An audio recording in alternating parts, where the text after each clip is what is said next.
لازوال نیوز کے digital plate form سے جڑے سبھی ناظرین کی خدمت میں میزبان سید نیاز شاہ کا پرخلوص سلام پہنچے۔ پیش خدمت ہے آج دن بھر کی کچھ اہم اور بڑی خبروں پر مبنی پروگرام خبر دن بھر۔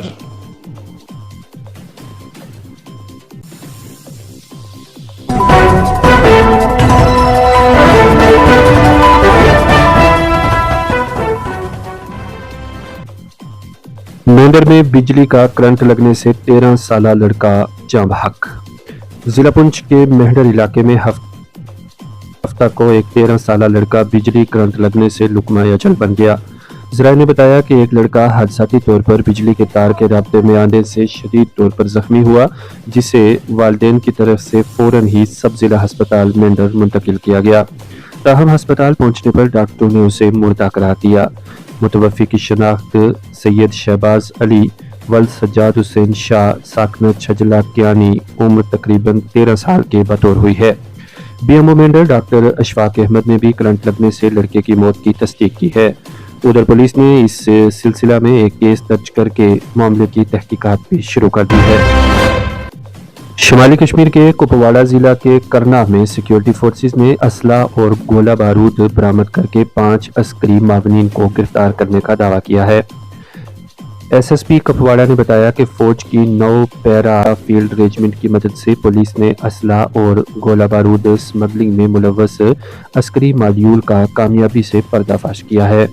انہوں نے کہا کہ مصدقہ اطلاعات پر کارروائی کرتے ہوئے جس کی دیگر ایجنسیوں نے مزید تصدیق کی ہے، پولیس نے کرنا میں 5 عسکری معاونین کو گرفتار کیا اور بھاری مقدار میں ہتھیار ضبط کر لیے ہیں۔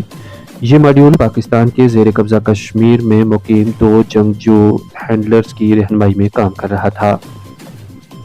ایس ایس پی نے بتایا کہ یہ ہینڈلرز، جن کی شناخت منظور احمد شیخ اور قاضی محمد خوشحال کے طور سے ہوئی ہے، ظہور احمد بٹ سے رابطے میں تھے، جو ایک آپریشن کے دوران پکڑا گیا تھا۔ انہوں نے کہا کہ ظہور بٹ سے پولیس نے ہتھیاروں کا ایک ذخیرہ برآمد کیا، جس میں ایک AK رائفل، پستول اور گولہ بارود بھی شامل ہے۔ انہوں نے کہا کہ مزید لیڈز کی بنیاد پر جنگجو کے مزید 4 ساتھیوں کو گرفتار کیا گیا ہے، جن میں خورشید احمد راتھر، مدثر شفیق، غلام سرور راتھر اور قاضی فضل الہی شامل ہیں۔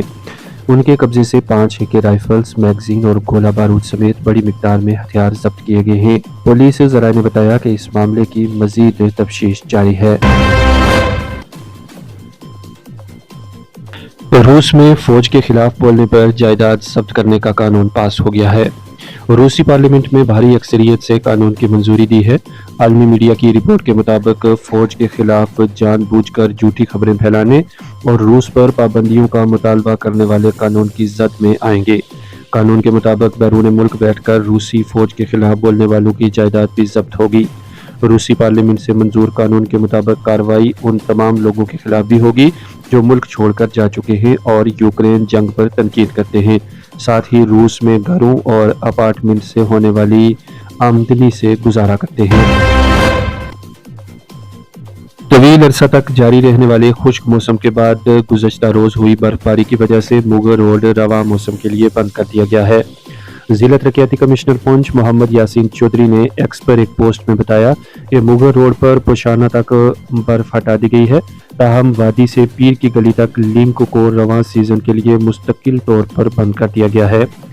انہوں نے کہا کہ رواں سال طویل خشک موسم کی وجہ سے ہم سڑک کو اب تک کھلا رکھنے میں کامیاب رہے اور جلد اسے کھولنے کی کوشش کی جائے گی۔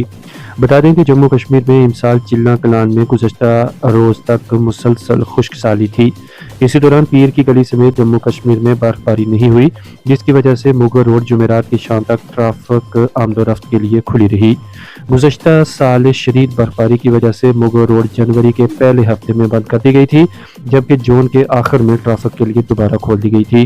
گزشتہ روز جموں کشمیر کے بالائی علاقوں میں برف باری ہوئی، تاہم میدانی علاقوں میں خشک سالی بدستور جاری ہے۔ ادھر محکمہ موسمیات نے آئندہ چند روز وادی کے بالائی علاقوں میں ہلکی برفباری کی پیشن گوئی کی ہے۔ پونچھ ضلع میں لائن آف کنٹرول کے قریب جنگلی علاقوں میں آگ لگنے سے جمعہ اور ہفتہ کی درمیانی شب علاقے میں بارودی سرنگوں کی کئی دھماکے سنے گئے۔ ذرائع نے بتایا کہ آگ جمعہ کی شام ضلع کے بلنوئی اور کرشنا گھاٹی سیکٹر میں لگی۔ انہوں نے بتایا کہ اگرچہ فوج، مقامی لوگوں اور جنگلات کے اہلکاروں نے آگ پر قابو پانے کے لیے آپریشن شروع کیا، تاہم وہ اس میں کامیاب نہیں ہو سکے۔ ذرائع نے بتایا کہ علاقے میں شدید بھیانک آگ سے ہزاروں درخت جل کر راکھ ہو گئے ہیں، وہیں کئی بارودی سرنگوں کے دھماکے بھی ہوئے ہیں۔ بالائی علاقوں میں ہلکی برفباری کے بعد جموں کشمیر میں طویل خشک سالی کا دور ختم ہو گیا ہے۔ ادھر ماہر موسمیات نے رواں ماہ کے آخر تک مزید برفباری کی پیشگوئی کی ہے۔ گلمرگ، کشتواڑ کے کچھ حصوں، سون مرگ، پیر کی گلی، شوپیان، دودھ پتھری، گریز اور دیگر مقامات پر گزشتہ شام سے ہلکی برفباری ہوئی ہے، جس سے طویل خشک سالی کا سلسلہ ختم ہو گیا ہے۔ تاہم جموں کشمیر کے گرمائی دارالحکومت سری نگر سمیت میدانی علاقوں میں دن بھر مطلع ابر آلود رہا۔ مقامی محکمہ موسمیات کے مطابق کل دیر شام تک الگ تھلگ بالائی علاقوں میں ہلکی برفباری کی پیشگوئی کی گئی ہے۔ محکمہ موسمیات کے ڈائریکٹر ڈاکٹر مختار احمد نے کہا کہ 28 اور 29 جنوری کو ابر آلود موسم کے درمیان ہلکی سے درمیانی بارش اور کئی مقامات پر برفباری کا امکان ہے۔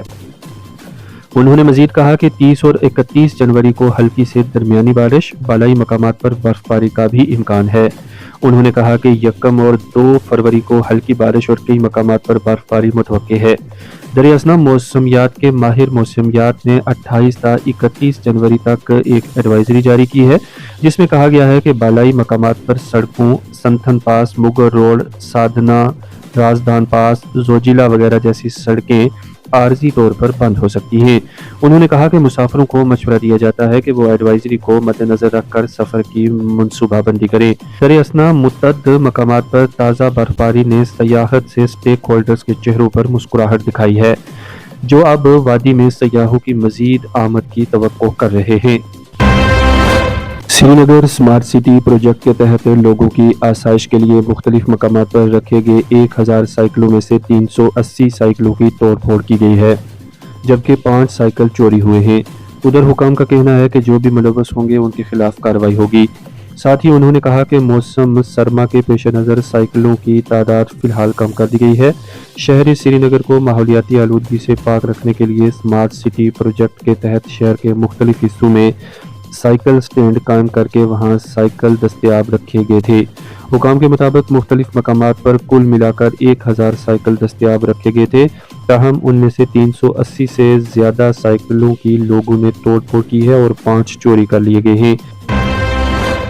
Be L O association Banihal کی جانب سے آج میونسپلٹی ہال بانہال میں ایک پروگرام منعقد کیا گیا۔ اس موقع پر حال ہی میں جموں کشمیر انتظامیہ کی جانب سے S D M Banihal Zaheer Abbas کو جو ALO/ERO/AC 55 بانہال ہیں، انہیں جموں کشمیر UT انتظامیہ کی جانب سے 14ویں نیشنل ووٹر ڈے کے موقع پر 25 جنوری کو excellency award lieutenant governor Jammu Kashmir Manoj Sinha کی جانب سے دیا گیا۔ آج انہیں مبارکباد پیش کرنے کے لیے بانہال میں ایک پروگرام رکھا گیا، جس میں AERO تحصیلدار بانہال امتیاز احمد اور ZDO بانہال جمشید خان نے SDM بانہال ERO/AC 55 بانہال ظہیر عباس کو یہ ایوارڈ حاصل کرنے پر مبارکباد پیش کی۔ SDM بانہال کو یہ ایوارڈ ملتے ہی ضلع انتظامیہ کی جانب سے تحصیل بانہال کے سبھی BLOs کو بھی ایک اپریسیشن سرٹیفکیٹ سے نوازا گیا ہے۔ مزید تفصیلات کے لیے دیکھیے بانہال سے ملک شکیر کی یہ رپورٹ۔ ان کے ہاتھوں سے ایوارڈ ملا، الیکشن کمیشن کا ہمیں ایوارڈ دیا۔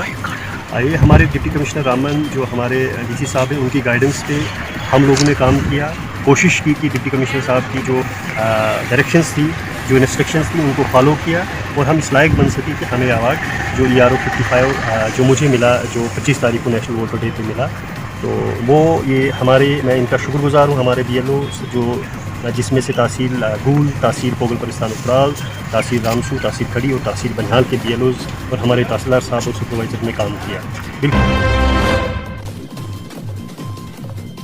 ضلع پنچ کی تحصیل سرن کوٹ کے صحافیوں نے ایک باڈی بنائی۔ پریس کونسل آف سرن کوٹ کے نام سے منسوب اس باڈی کے صدر امیر الدین زرگر الیکٹ ہوئے ہیں.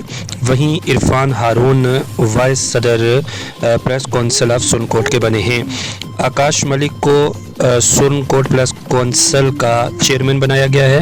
اشتیاق چودھری وائس چیئرمین اور منظور قادری جنرل سیکرٹری کے طور پر نامزد ہوئے ہیں. وہیں نازک منہاس کیشیئر اور بختیار کاظمی سرن کوٹ پریس کونسل کے اسپوکس پرسن کے طور پر نامزد کیے گئے ہیں.